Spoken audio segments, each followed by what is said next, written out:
Hi, everyone. I'm Sarah Crom, Managing Partner of SKC & Co. CPAs, and we are here with a special mini edition of Office Hours today to sort of ease your mind and give a quick summary of the recent bill that passed, the American Rescue Plan Act. So we're going to run through a quick summary of some of the key highlights of this new bill. Hopefully it answers some of the questions that you have, but of course, in its entirety, everything is unique to each person's situation or each business's situation. So we're going to go through some of the highlights, but we do encourage you to reach out to us if you have any questions or concerns or are curious on how any of these new laws are going to impact you personally. So we'll kick it off with the very first one, which is our favorite, unemployment. So our unemployment, the first 10,200 is tax-free. There were a lot of people that were on unemployment in 2020, starting to do their tax return and getting their 1099-Gs. A lot of people were on the PUA, the pandemic unemployment insurance, and a lot of people were also receiving that extra $600 a week. So add those all together, and that first 10,200 is tax-free, as long as your household income is less than $150,000 per year. So a few people who have already filed with unemployment who meet these criteria will need to amend their returns. And then in the next coming weeks, we'll be able to file returns for people who have this benefit to them, the 10,200 tax-free of unemployment, and we can file that return for them in the upcoming weeks.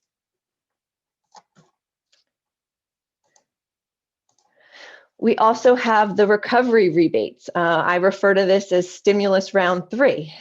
So the dollar amounts are $1,400 for single individuals, and anyone who's married filing jointly, that's $2,800. You'll see on the slide the income phase-out ranges. It's a little different than economic stimulus 1 and 2 that happened in 2020. The single income limit is $75,000, married filing jointly is $150,000, and you're completely phased out at $160,000. And then HOH stands for head of household, and that means that you phase out completely at $120,000, but you start to phase out at $112,500. I know that the Treasury has already started issuing some of these payments, so you may get them direct deposited into your account. But if you have any questions on that, we can certainly help direct you to the appropriate spot on the IRS website to get information on these for yourself. There's been some changes to the child tax credit. They've increased the age to 17. They now qualify as a child for the child tax credit. The credit dollar amount has increased. It's now $3,000 per child, and it's $3,600 for children under age 6. They've increased the phase out of income. Married filing jointly is now $150,000, head of household is $112,000, and anyone else is $75,000. The interesting thing about this is this is actually for 2021, but you are able to get an advanced payment. The IRS is setting up a portal to allow you to make to supply them with information and request that payment in advance. So more to come on that as the IRS themselves figure that out. The earned income tax credit, something that's been around for a while, as well as the child tax credit, but some improvements here.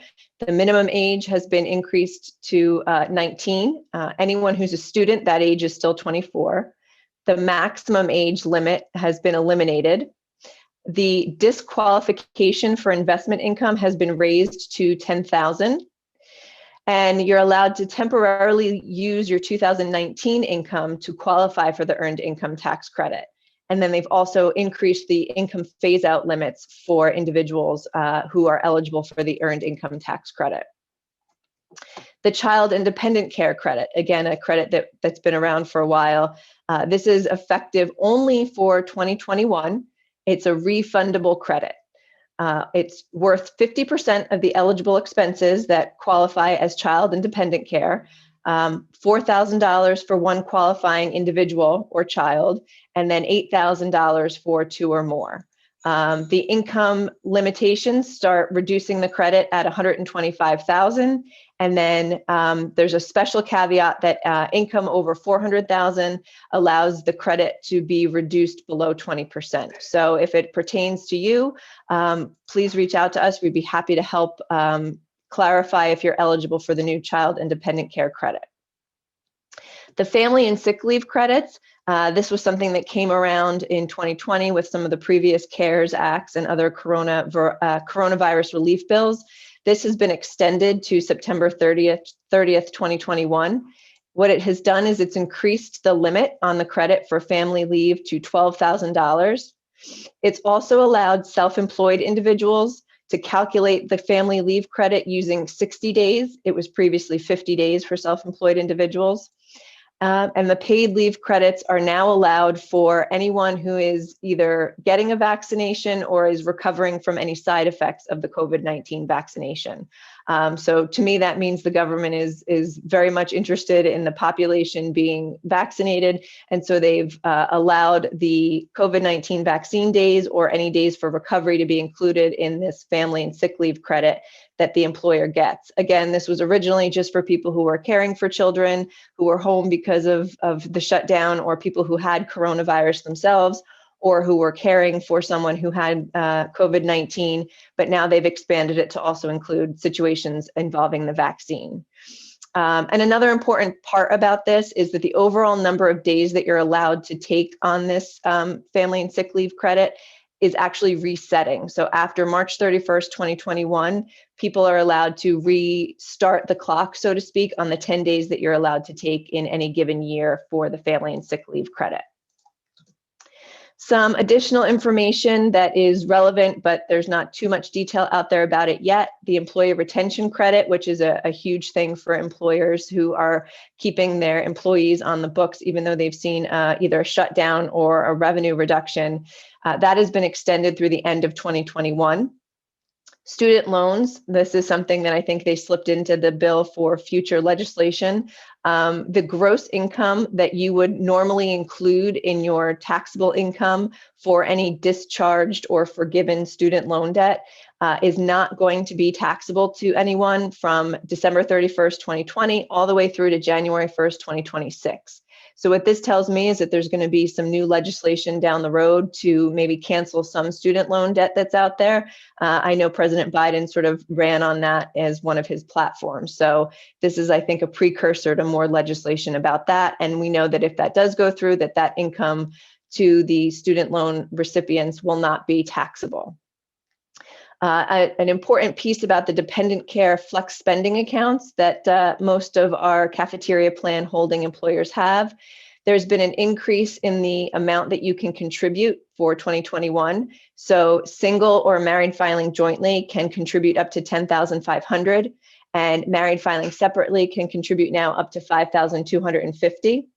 Another piece on the dependent and flex spending accounts is you are now allowed in 2021 to make a change to this in the middle of the year because they've allowed these increased limitations. So now you're allowed to go back to your employer and say, I would like to increase what I'm putting away into these flex spending or dependent care accounts.